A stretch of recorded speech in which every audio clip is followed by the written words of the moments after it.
సోమవారం Delhi red fort దగ్గర జరిగిన కార్ బాంబ్ బ్లాస్ట్ లో ఎన్ఐఏ చేసిన దర్యాప్తులో కొత్త విషయాలు వెలుగులోకి వస్తూనే ఉన్నాయి. డాక్టర్ షాహెద్ షాహీన్ ఈమె ఒక లేడీ డాక్టర్. ఈమెను చూస్తే అసలు టెర్రరిస్ట్ ఏనా అన్నట్టుగా ఉంది ఈ కేసు.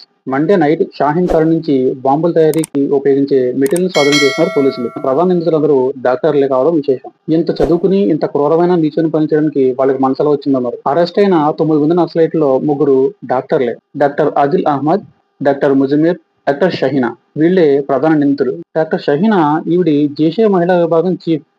ఈమె లక్నో వాసి. ఈమె ఆధ్వర్యంలోని దాడులకు ప్లాన్ చేస్తున్నట్టు పోలీసుల విచారణలో తెలిసింది. ఆపరేషన్ సింధూరికి ప్రతీకారంగానే ఈ ఉగ్రతలు జరుగుతున్నట్టు అపోహ. కానీ ఇదంతా నిజం కాదు. ఎన్ఐఏ విచారణలో 2 సంవత్సరాల ముందు నుంచే దాడులు ప్లాన్ చేస్తున్నట్టు విచారణలో తేలింది. డాక్టర్ ఉమర్ నబీ ఈ కార్ బ్లాస్ట్ కి ప్రధాన నిందితుడు. వాళ్ళ టీం అంతా దొరికిపోయాడనే భయంతో ఆత్మహత్యకు పాల్పడ్డాడు. 10 మంది ప్రాణాలు తీసుకున్నాడు. ఇండియా మొత్తంలో రద్దీగా ఉండే ప్రదేశాలను ఎంచుకుని 200 బాంబులు ఇంప్లాంట్ చేసి లక్షల మంది ప్రాణాలను తీసే ప్రయత్నం చేశారు ఈ ఉగ్రవాదులు. పహల్గామ్ అటాక్ దీనిలో భాగమే. మన జరిగిన దీపావళికి బ్లాస్ట్ ప్లాన్ చేసి వేల ప్రాణాలు తీసే ప్రయత్నం చేశారు. కానీ అది విఫలయత్నం అయ్యింది. జనవరి 26ను కూడా భారీగా ప్లాన్ చేసినట్లుగా ఎన్ఐఏ విచారణలో తెలిసింది. సక్సెస్ అయ్యింటే లక్షల ప్రాణాలు పోయిండేవి. జైషే మహమ్మద్ ఉగ్రవాద సంస్థ దీని అంతటికి ప్రధాన సూత్రధారి. ఎన్ఐఏ చేస్తున్న దర్యాప్తులో ఒళ్ళు గుబులు పొడిచే సంచలన విషయాలు వెలుగులోకి వస్తూనే ఉన్నాయి. అయోధ్యలో రామ మందిరం, కాశీలోని వారణాసిలో కాశీ విశ్వనాథ్ టెంపుల్ ని బ్లాస్ట్ చేయడానికి వీళ్ళు ప్లాన్ చేసినట్టుగా తెలుస్తుంది. 2 ఏళ్ల నుంచి జరుగుతున్న ఈ కుట్రని పోలీసులు ముందుగానే పసిగట్టి ఆపగలిగారు. Hats off to the entire Indian police.